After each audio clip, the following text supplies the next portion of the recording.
speaking the language as a native now. Like, it's an important event for him, especially heading into Fiji. Doesn't want to end up in the back end of the top 5, Kaipo. Yeah, Jack Robinson. And he needed to get another one. He got like a 5-something, but it wasn't enough against surfers like the Brazilians that are in the draw right now. This is true. Here we go. Opening ride is going to go to Connor O'Leary. Finds this left. Has to skip around some of the bump, and he's going to hand over priority now to Jack Robinson. The game has just started, and just started before a potential restart, Mitchell. Dude, and you know what? It's gone from being really fun out there to all of a sudden being extremely challenging. Self-belief is probably the most important factor when it comes to professional athletes. Yeah, it sure is a mental game. Here we go, starting the game here. Jack Robinson looking for something. Lip glide there, and a little sloppy, but he's already going to call for the ski, and just to get something on the board, just to get things rolling. As you can see right here, that's from that cross current, and then you've got that side wind coming at you. So it's making it really hard to even find the lip to hit out here right now. So, you know, these are tough conditions right now for these surfers, especially in a pivotal time in the event. And who the heck knows how he even made it around this section to get to the lip right there, too. Got enough speed, Kaipo, under the lip snap. Given the waves, and especially the 5s and the 6s that we've seen in the last few heats. Law of attraction, positive mental attitude, visualizing already manifesting a world title.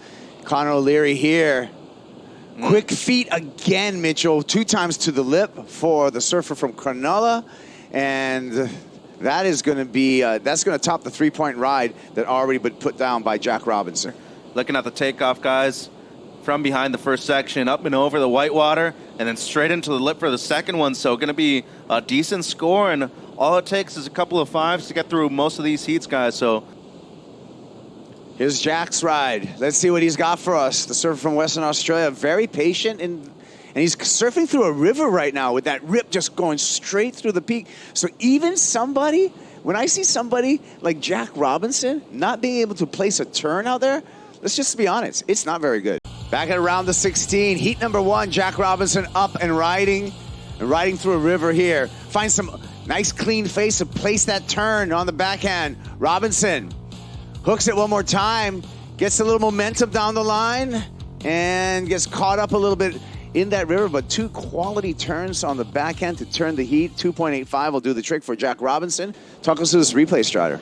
Yeah, a lot of bump on that face, but he tried to find the lip right here. He gets a little stuck, but, you know, nothing really of consequence. That turn, he kind of had to push and then didn't really get anything off the end there. So for me, that was a missed opportunity for Jack because there was a lot left in that on that face, I felt like. But you know, he was doing his best with what he had there. You can see the board kind of skipping out, and then he was trying to push again to make something out of that turn twice in one turn. That was pretty interesting.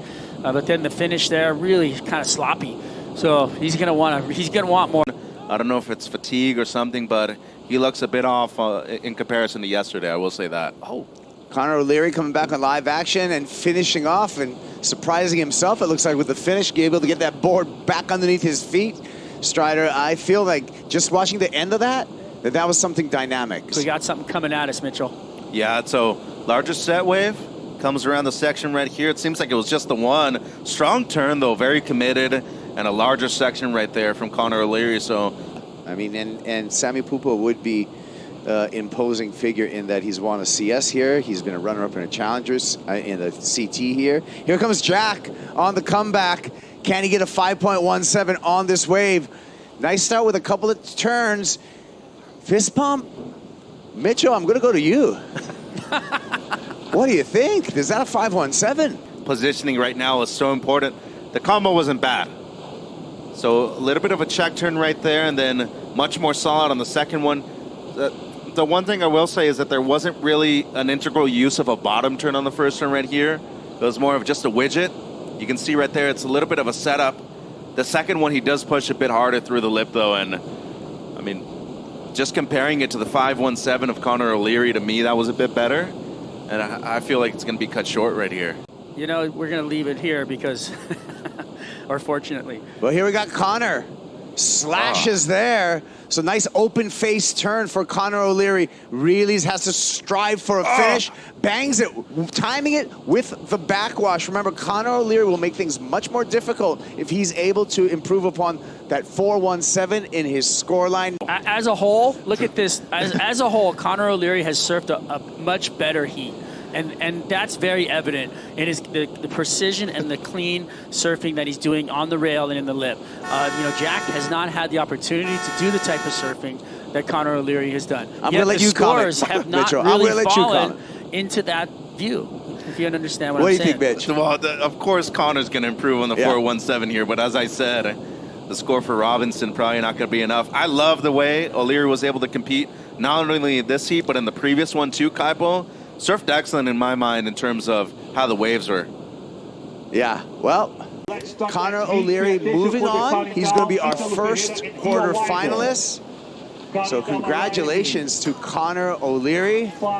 And you know what? That's it for Jack Robinson here in Rio. So we want to wish him good luck at the Olympics in Tahiti. Good luck, Jack.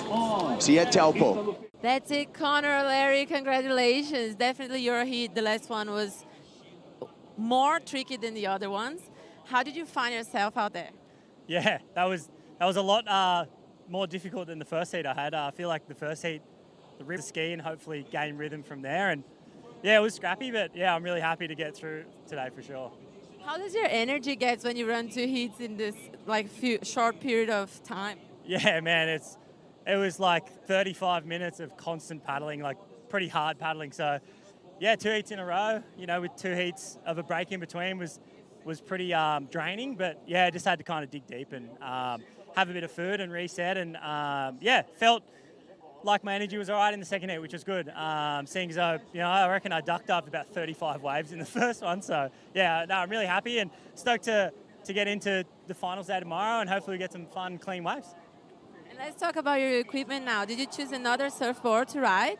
Yeah, I went up to a 6.3. For the first heat, I was riding a 6.2, and I guess just an extra bit of length with the bump and the wobble, with an extra bit of stability is something that I guess you can control. So yeah, controlled the 6.3, felt pretty good. So yeah, we'll see. Hopefully there's some few waves tomorrow so I can keep riding it and go from there. That's it. Thank you very much and congratulations. Back to you guys.